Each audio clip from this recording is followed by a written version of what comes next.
This is San Diego News Daily. I'm Monica Dean. Let's get right into your top local stories. We begin with breaking news in the South Bay, where police have arrested a suspect accused of stabbing a female student inside a San Ysidro High School classroom. Police arrested the male suspect just before noon at the school that's located right off the 905 near Otay Mesa Road. They say they found him in the administrative building. At this moment, it's unclear if the suspect is a student there at the high school, but he is now in police custody. Police say the victim is a female and is a junior at the high school. She was taken to the hospital and so far, her condition is unknown. Some parents that arrived at the school told our crews there at the scene that it may have been an ex-boyfriend who attacked the victim.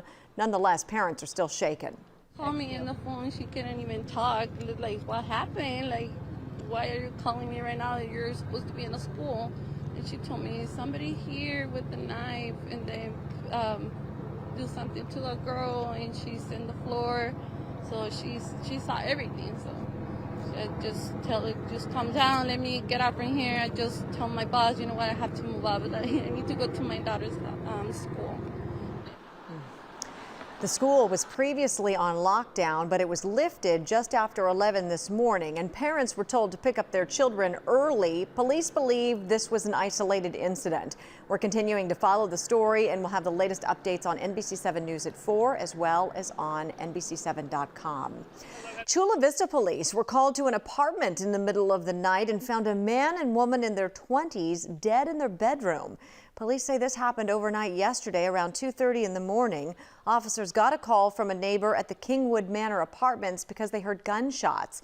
That's when they found the two people with gunshot wounds. They were believed to have been living together. Investigators found a gun inside the apartment. They say there are no outstanding suspects at this time.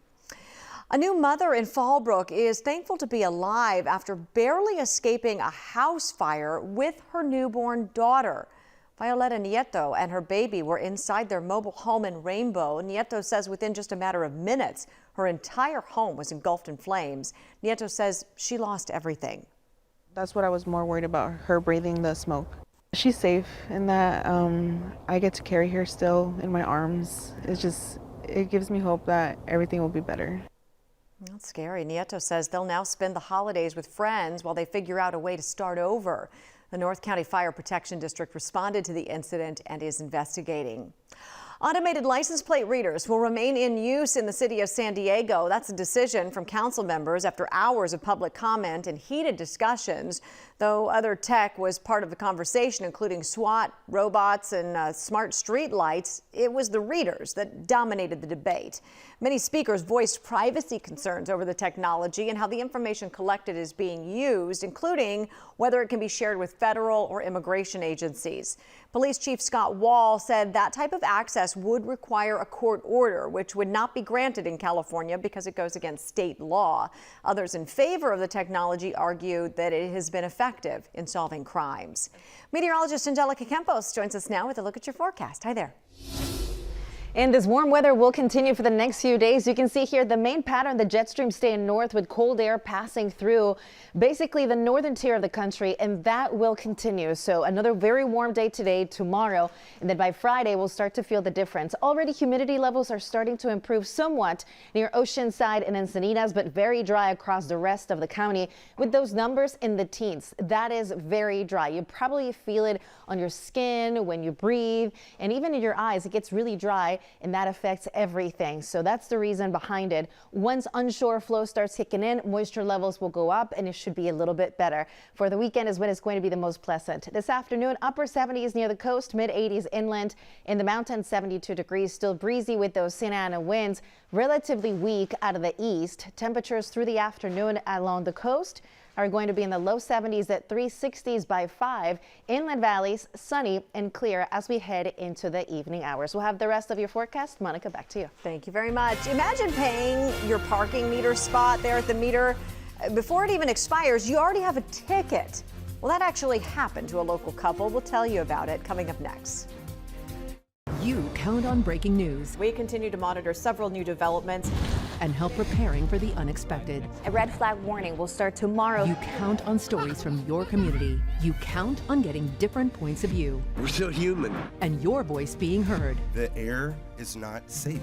You count on in-depth reporting. They were saying, finally, we feel that we're being taken seriously. Because you know the whole story is more than just the headline. This is coverage you count on, only on NBC7 and Telemundo 20. This is San Diego News Daily. I'm Monica Dean. Welcome back. A San Diego couple says they have concerns over the San Diego Police Department's parking enforcement tactics. Doug and Vanessa Pierce say last Saturday, when they went to pick up a food order, they received an $85 parking ticket on Island Avenue in the East Village. They say video from their car's cameras show they were ticketed within 2 minutes after a parking enforcement officer marked their tires and before their meter expired. When they confronted the officer, they say he disagreed until they showed him their video. A police spokesperson tells us they're looking into the officer's actions and the citation was dismissed. The Pierces say they're concerned others will be taken advantage of by officers looking to fill quotas.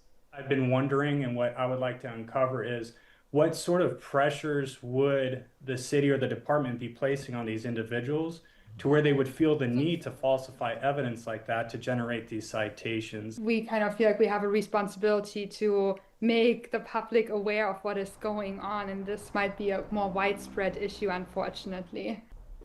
A spokesperson for the police department says if you feel like you have been wrongly ticketed, you can appeal online.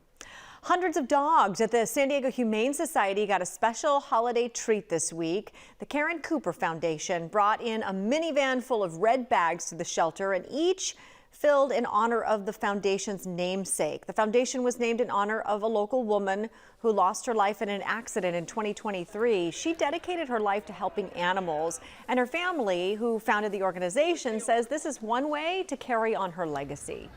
It reminds me of the mission that we're on. It reminds me that we're honoring my late wife, Karen, who was so dedicated to bringing Christmas to these animals. It all started because of her, and it's a legacy we're going to continue on. She had a love and compassion for animals like no other. The foundation started right here in San Diego before expanding across the U.S. and even Mexico. Of course, this comes as the San Diego Humane Society continues to deal with overcrowding issues. We have been setting records for the past 3 years with adult dogs in our care, and these are not good records.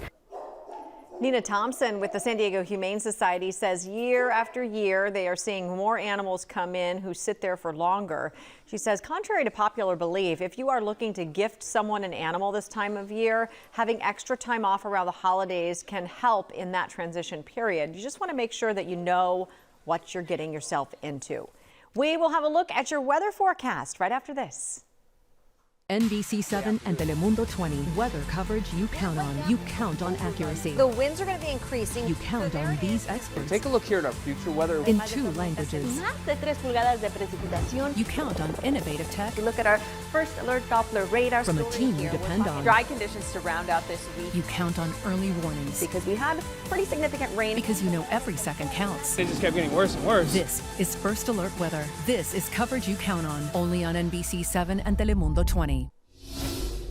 It is hot and it is dry. 85 degrees right now in Escondido, already a record in Ramona with 86 degrees. And over towards San Diego, it is 80. The best place to be is under the shade, where it's a lot more comfortable, or closer to the coast where temperatures are in the 70s. Tonight, the skies will stay clear, mid-50s for the coast, 52 inland, 48 in the mountains, 56 over towards the deserts. And over the next 10-day period, you're going to see some fluctuation here. Minor changes, though, for the rest of the week, with clouds set to increase Thursday night into Friday as the onshore flow moves in, and we'll see more of that marine layer this weekend. Temperatures will return to the 60s very briefly, more 70s for next week. In our inland valleys, it'll cool down to the mid-70s this weekend, but more 80s expected next week. And of course, we're there over the next couple of days. In the mountains, 72 and dry, breezy conditions this afternoon. Tonight, the winds here will average between 15 to 20 miles per hour. Weaker winds into the weekend, but next week we could see more Santa Ana winds. Monica? All right, thanks, Angelica. More coverage you count on at NBC7.com. Thanks for watching. Have a great day.